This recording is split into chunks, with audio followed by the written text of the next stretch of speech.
노후동반자 계약의 덫. 1장. 고요한 집. 한도윤은 창밖을 바라보았다. 가을 햇살이 거실 소파에 비스듬히 내려앉았지만 그 빛조차 쓸쓸해 보였다. 75세.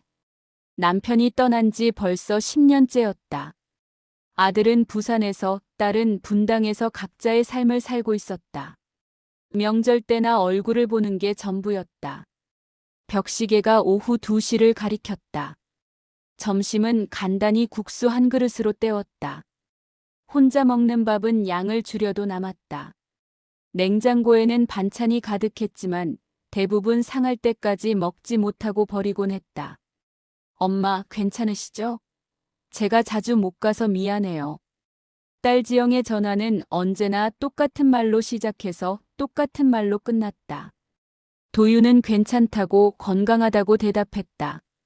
사실이었다. 몸은 건강했다. 매일 아침 공원을 산책하고 이따금 경로당에도 나갔다. 문제는 마음이었다. 저녁을 혼자 먹고 텔레비전을 혼자 보고 아무도 대답하지 않는 집에서 혼잣말을 하는 날들. 가끔 남편의 빈자리가 너무 크게 느껴질 때면 도유는 그가 입던 낡은 카디건을 꺼내 냄새를 맡곤 했다. 이제는 세제 냄새만 났지만. 그러던 어느 날 아파트 엘리베이터에 붙은 전단지 하나가 도윤의 시선을 사로잡았다. 황혼 동반자 프로그램 홀로 계신 어르신들을 위한 따뜻한 동행. 구청 주관. 무료 상담. 법률 자문 포함. 도윤은 망설이다가 전화번호를 적어두었다. 며칠 뒤 용기를 내어 전화를 걸었고 친절한 목소리의 상담사는 다음 주 설명회에 초대했다. 의장. 강미정. 설명회장은 생각보다 한산했다. 20명 남짓한 노인들이 삼삼오오 모여 앉아 있었다. 대부분 여성이었고 다들 도윤처럼 혼자 사는 듯 보였다. 도윤은 뒤쪽 자리에 앉아 팸플릿을 훑어보았다. 강연자는 40대 중반쯤 되어 보이는 변호사였다. 그는 프로젝터를 켜고 차분하게 설명했다. 노후동반자 계약은 법적 보호를 받는 상호부조 시스템입니다. 서로의 일상을 돌보고 긴급 상황 시 연락을 취하며 존엄한 노후를 함께 만들어가는 새로운 형태의 관계입니다. 혈연이 아니어도 법적으로 서로를 보호할 수 있습니다. 설명을 듣던 도윤은 슬쩍 옆자리를 보았다. 한 여인이 우아하게 다리를 꼬고 앉아 있었다. 연한 베이지색 트렌치 코트에 진주 목걸이. 머리는 단정하게 올린 쪽머리였다. 나이는 60대 후반쯤으로 보였다. 손톱은 깨끗하게 손질되어 있었고 향수 냄새가 은은하게 풍겼다. 여인이 도윤과 눈이 마주치자 부드럽게 미소 지었다. 처음 오셨어요? 네, 그냥 궁금해서요. 저도 그래요. 혼자 사는 게 이제 익숙하긴 한데 가끔은 누군가 곁에 있으면 좋겠다는 생각이 들더라고요. 여인의 목소리는 나긋나긋했다. 도윤은 이상하게 마음이 편해졌다. 설명회가 끝나고 두 사람은 자연스럽게 근처 카페로 자리를 옮겼다. 여인은 자신을 강미정이라고 소개했다. 남편과는 일찍 헤어졌어요. 성격 차이였죠. 자식도 없고요. 그동안 혼자 잘 살아왔다고 생각했는데 나이가 드니까 외로움이 밀려오더라고요. 특히 밤에 혼자 있으면 이대로 쓰러지면 누가 알아줄까 하는 생각도 들고. 도윤은 공감이 갔다. 미정은 자연스럽게 도윤의 이야기도 물었고 도윤은 자신도 모르게 속내를 털어놓았다. 자식들 이야기, 남편 이야기, 혼자 사는 집 이야기. 미정은 잘 들어주었다. 공감하고 고개를 끄덕이고 이따금 손을 잡아주기도 했다. 한 선생님, 우리 한번 진지하게 생각해봐요. 노후동반자 계약이요. 미정의 제안은 조심스러웠지만 진심이 담긴 듯했다. 법적으로도 보호받고 서로 의지하면서 마지막까지 존엄하게 살 수 있잖아요. 저는 한 선생님 같은 분이라면 함께해도 좋을 것 같아요. 차분하시고 따뜻하시고. 도윤의 가슴이 두근거렸다. 오랜만에 느끼는 설렘이었다. 3장. 계약. 일주일 뒤 두 사람은 공증 사무실에서 만났다. 미정이 준비한 계약서는 꼼꼼했다.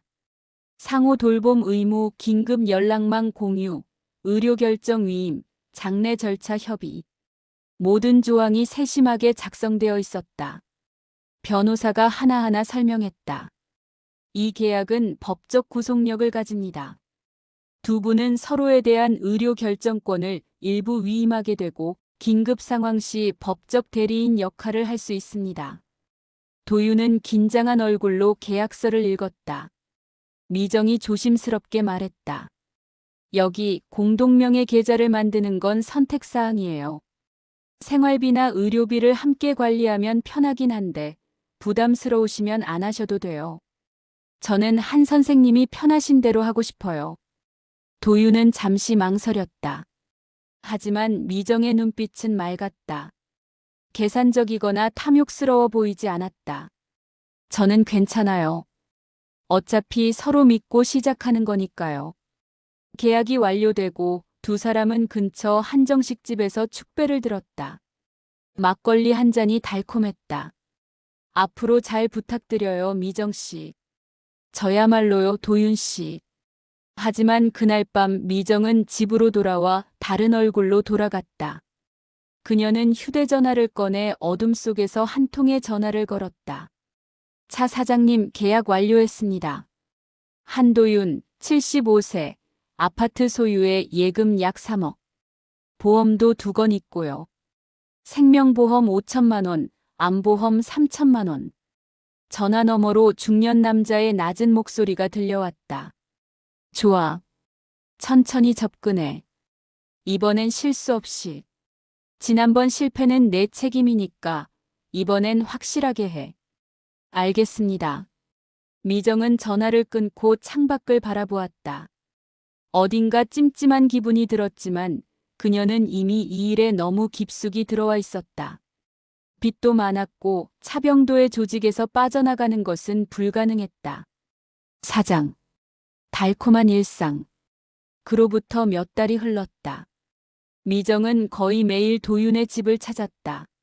함께 장을 보고 요리를 하고 산책을 했다. 도윤은 이렇게 행복한 적이 언제였나 싶을 정도로 마음이 편했다. 도윤 씨, 오늘은 제가 미역국 끓여드릴게요. 생일이시잖아요. 미정은 도윤의 생일을 기억하고 있었다. 자식들도 잊어버린 날을. 도윤은 눈시울이 붉어졌다. 미정 씨 고마워요. 정말로. 뭘요? 우리 이제 가족이나 다름없잖아요. 미정은 웃으며 말했지만 그 순간 가슴 한편이 찌릿했다. 자신이 하고 있는 일이 무엇인지 잊을 뻔했다. 하지만 딸 지영은 달랐다.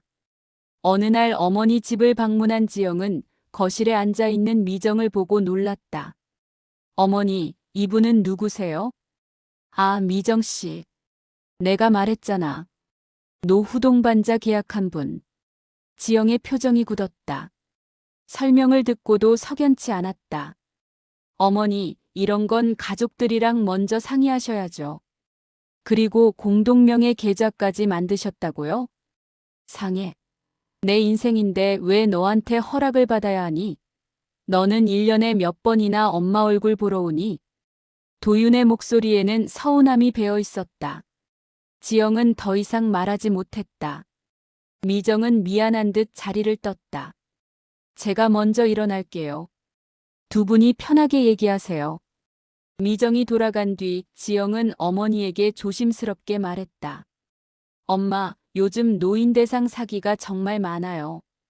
특히 이런 식으로 접근해서 재산을 노리는 경우도 있고요. 뉴스에도 나왔잖아요. 미정 씨가 그럴 사람 같아? 너는 사람 보는 눈도 없니? 도윤은 화를 냈다. 지영은 한숨을 쉬며 물러났다. 그날 밤 지영은 남편에게 말했다. 뭔가 이상해. 저 여자 좀 알아봐야 할 것 같아. 엄마가 너무 맹신하시는 것 같아서 무섭다. 5장. 의심.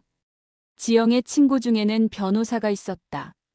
지영은 강미정이라는 이름과 대략적인 생년월일을 전달하며 신원 조회를 부탁했다.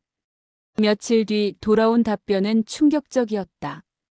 강미정이라는 이름으로 등록된 사람이 3명이야. 근데 내가 준 생년월일이랑 맞는 사람은 과거 금융사기 연루 의혹이 있어. 기소는 안 됐지만 피해자 진술서가 여러 건 있었대. 보험금 관련해서. 지영의 손이 떨렸다. 그리고 더 이상한 건 이 사람 이름이 최근 몇 년간 고령 남성 사망 사건들에서 반복적으로 나온다는 거야. 공동명의 계좌, 보험 수익자, 장래 주관자 너무 자주 등장해. 적어도 4명이야. 4명 다 비슷한 나이대의 독거노인이었고 전부 사망 후 6개월 이내에 그녀가 보험금이나 예금을 수령했어. 지영은 당장 어머니에게 달려갔다. 하지만 도윤은 믿지 않았다. 그럴 리 없어. 미정 씨는 그런 사람이 아니야. 너는 미정 씨를 모르잖아. 엄마, 증거가 있다니까요. 여기 봐요, 이 자료들. 증거. 내가 미정 씨를 뭘 안다고 그래. 너는 내 엄마가 얼마나 외롭게 사는지도 모르면서 1년에 몇 번이나 전화해. 명절 때나 오잖아. 모녀는 크게 다퉜고 지영은 울면서 집을 나섰다. 한편 도윤의 오랜 친구 박춘배도 미정을 의심하고 있었다. 춘배는 동네 경로당에서 미정과 비슷한 수법으로 피해를 본 노인의 이야기를 들었던 것이다. 도윤아, 그 여자 조심해. 나는 뭔가 수상해. 경로당에서 김영감님 아들이 얘기하더라. 아버지가 낯선 여자한테 재산 다 털렸다고. 하지만 도윤은 춘배에게도 같은 반응을 보였다. 결국 춘배도 물러섰다. 도윤은 혼자 남아 생각에 잠겼다. 과연 내가 잘못 판단한 걸까? 하지만 미정의 따뜻한 미소를 떠올리면 의심은 사라졌다. 그녀와 함께 있을 때의 행복이 가짜일 리 없었다. 6장. 미정의 흔들림. 미정은 자신의 아지트로 돌아왔다. 작은 오피스텔 안에는 조직원 2명이 기다리고 있었다. 그중 한 명이 바로 차병도, 이 조직의 보스였다. 50대 초반 날카로운 눈매에 차가운 인상이었다. 강대리, 진행 상황은 순조롭습니다. 공동계좌는 이미 만들었고 보험 수익자 변경도 이번 주 안에 끝날 것 같습니다. 좋아. 그럼 다음 단계로 넘어가지. 장래 계획. 자연사처럼 보이게 해야 해. 약물은 준비했어? 미정은 고개를 끄덕였지만 표정이 밝지 않았다. 차병도가 날카롭게 쳐다봤다. 왜? 문제 있어? 아니요. 없습니다.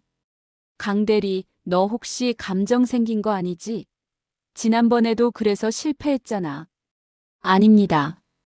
미정은 단호하게 대답했지만 마음은 흔들리고 있었다. 그날 밤 미정은 잠을 이루지 못했다. 도윤의 얼굴이 자꾸만 떠올랐다. 생일날 눈물을 글썽이며 고맙다고 말하던 그 표정. 혼자서는 열지 못하는 병뚜껑을 열어달라며 쑥스러워하던 모습. 함께 산책하면서 옛날 이야기를 들려주던 따뜻한 목소리. 나는 지금 뭘 하고 있는 거지? 미정은 이 일을 10년 넘게 해왔다. 처음엔 돈 때문이었다. 생계 때문이었다. 사채를 갚기 위해 시작한 일이었다. 하지만 언제부턴가 감각이 무뎌졌다. 표적은 그저 표적일 뿐이었다. 이름도 기억하지 않았다. 그런데 도윤은 달랐다. 도윤은 미정을 진짜 사람으로 대했다. 이름을 불러주고 좋아하는 음식을 기억해주고 걱정해주었다. 미정이 감기에 걸렸을 때는 직접 죽을 끓여주기도 했다. 내가 변하고 있는 건가? 미정은 혼란스러웠다. 거울을 보니 낯선 얼굴이 있었다. 10년 전만 해도 순진했던 자신의 모습이 희미하게 떠올랐다. 7장. 장철우.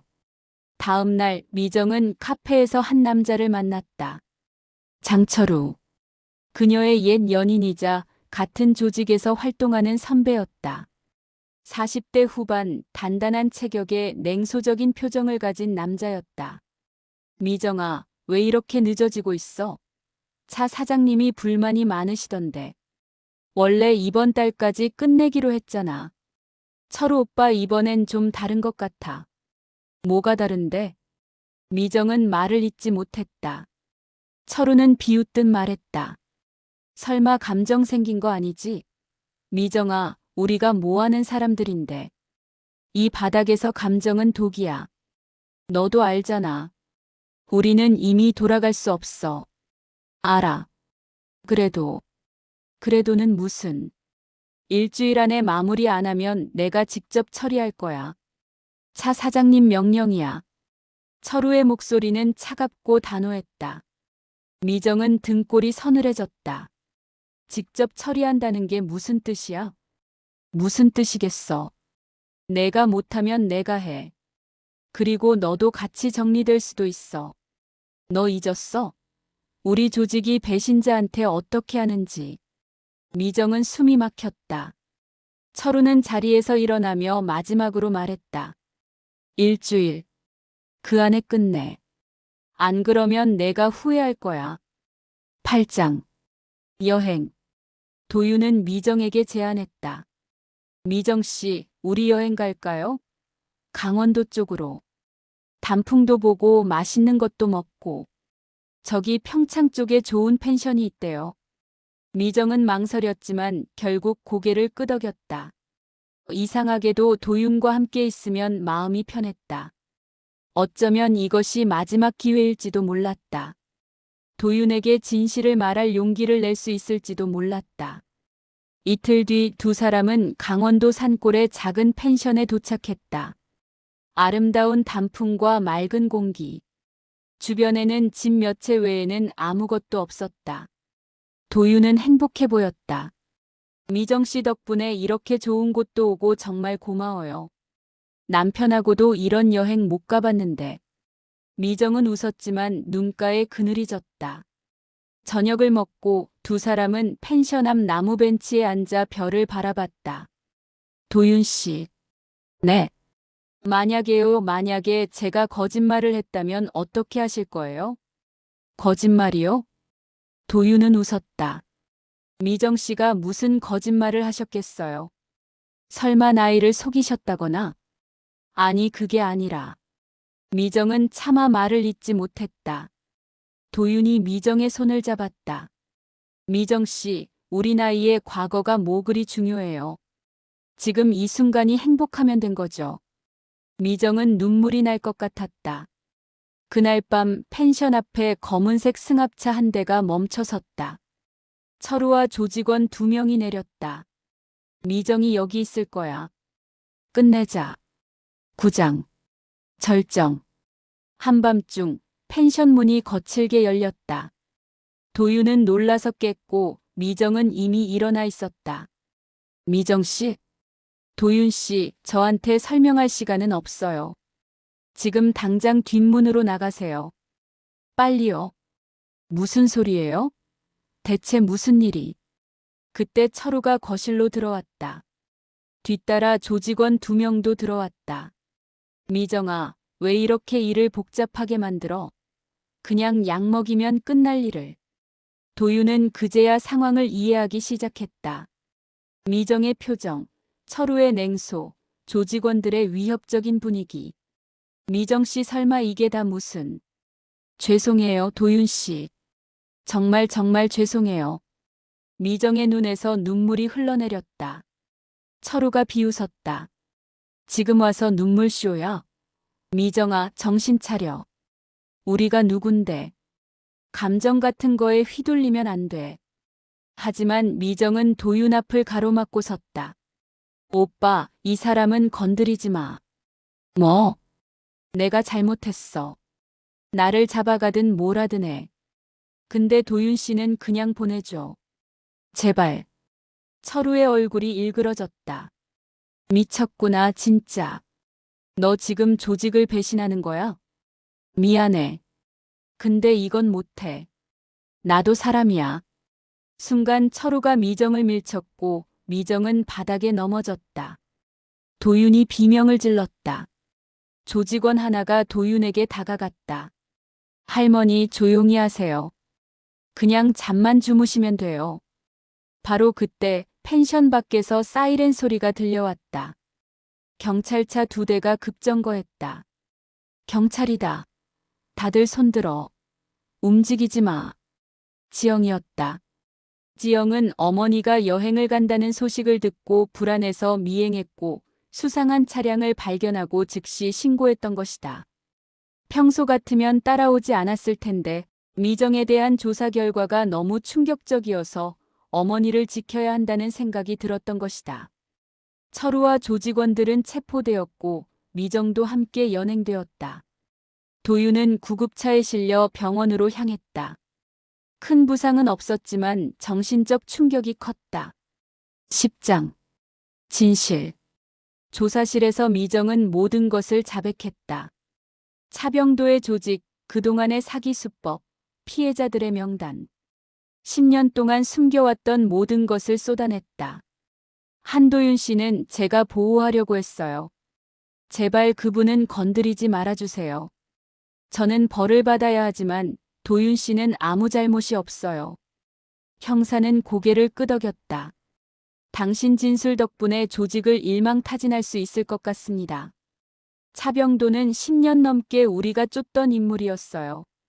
형량 감경 요청하겠습니다. 그리고 한도윤 씨 재산은 전액 회복될 겁니다. 미정은 고개를 숙였다. 눈물이 떨어졌다. 뒤늦게 찾아온 후회였다. 병원에서 도윤은 지영과 마주 앉아 있었다. 지영의 눈도 붉게 부어 있었다. 엄마, 죄송해요. 진작에 더 강하게 말렸어야 했는데, 그리고 그동안 소홀했던 것도 미안해요. 아니야. 내 말이 맞았어. 엄마가 멍청했지.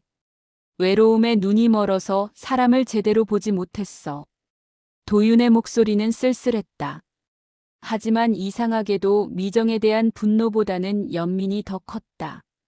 마지막 순간 자신을 지키려던 그 눈빛을 도윤은 잊을 수 없었다. 그 눈물은 진짜였다. 엄마, 앞으로는 제가 자주 올게요. 주말마다 올게요. 외롭지 않으시게 해드릴게요. 도윤은 고개를 끄덕였다. 하지만 마음 한편에는 여전히 미정에 대한 생각이 남아 있었다. 11장 시간 2년이 흘렀다. 미정은 2년형을 선고받고 복역했다.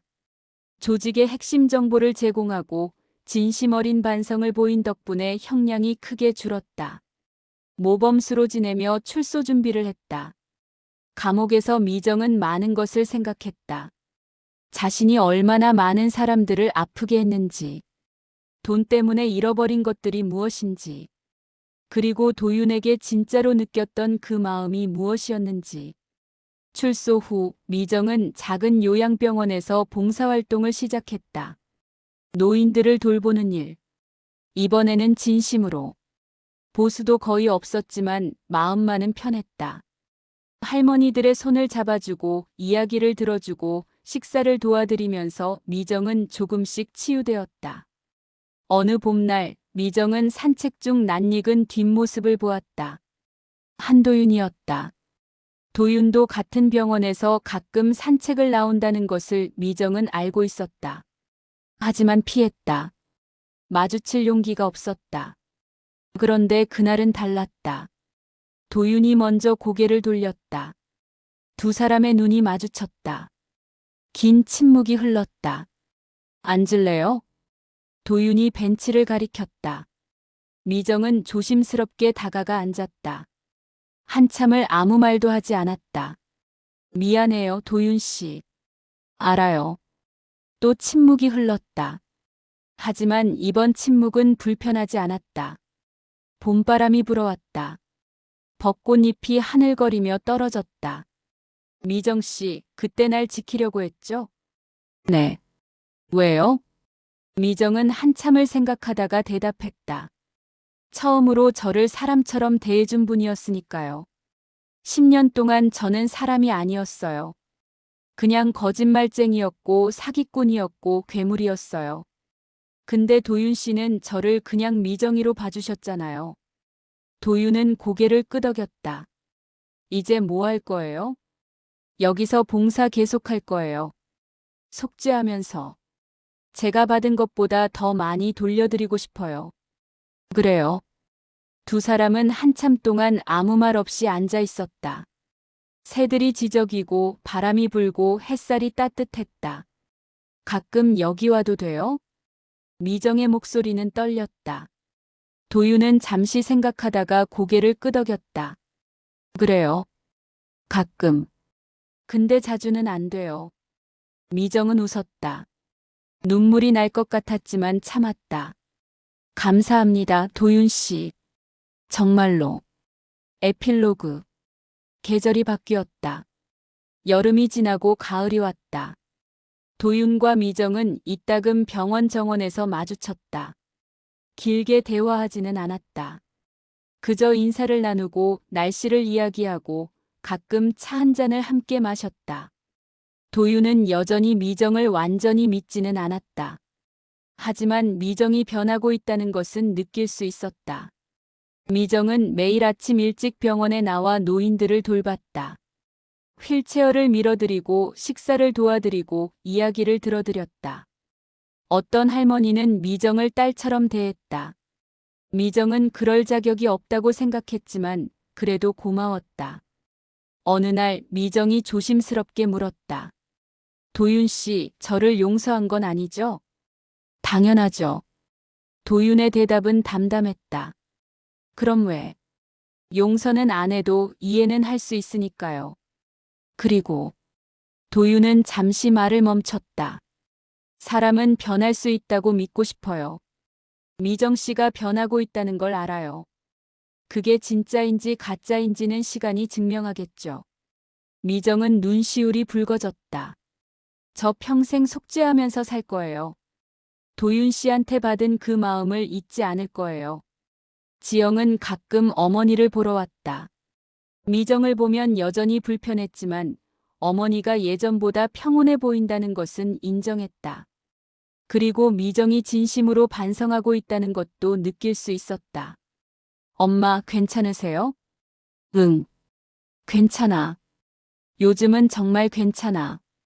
도윤은 진심으로 그렇게 말할 수 있었다. 과거의 상처가 사라진 건 아니었다. 배신감도 아픔도 여전히 남아 있었다. 하지만 도윤은 깨달았다. 노후동반자란 완벽한 사람과 함께하는 것이 아니라 불완전한 사람들이 서로의 상처를 이해하며 함께 걷는 것이라는 것을. 때로는 용서하지 않아도 함께 걸을 수는 있다는 것을. 미정도 마찬가지였다. 그녀는 더 이상 누군가를 속이지 않았다. 대신 진심으로 누군가를 돌보는 법을 배웠다. 도윤이 보여준 그 따뜻함을 이제는 다른 사람들에게 전하고 있었다.